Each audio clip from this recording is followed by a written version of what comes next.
కూడా ఆయన ప్రణమిల్లినటువంటి దృశ్యాలను కూడా మనం చూస్తున్నాం.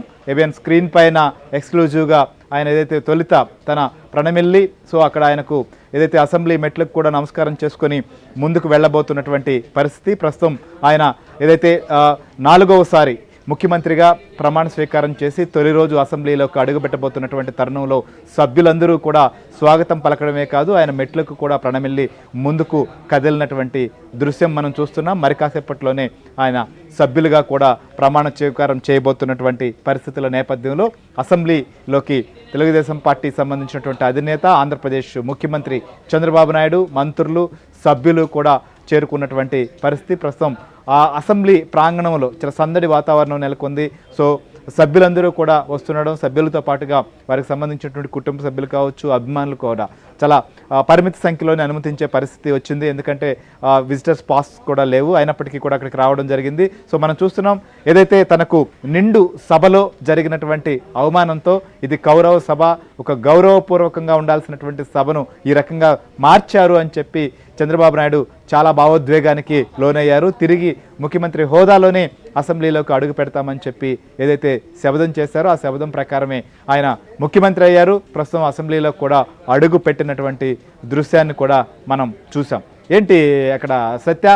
మొత్తం కూడా ముఖ్యమంత్రి చేరుకున్నారు, మిగిలినటువంటి మంత్రులు కావచ్చు, సభ్యులు కూడా చేరుకున్నారా? ప్రస్తుతం ఆయనకు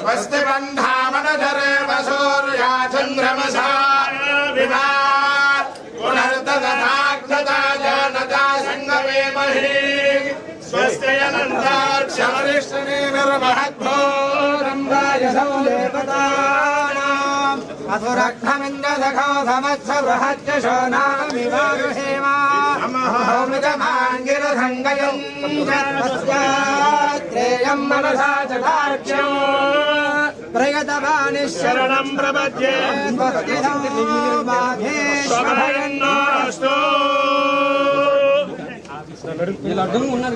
सहस्रशीर्षा पुरुषः सहस्राक्षः सहस्रपात् सभोमिं विश्वतो वृत्वा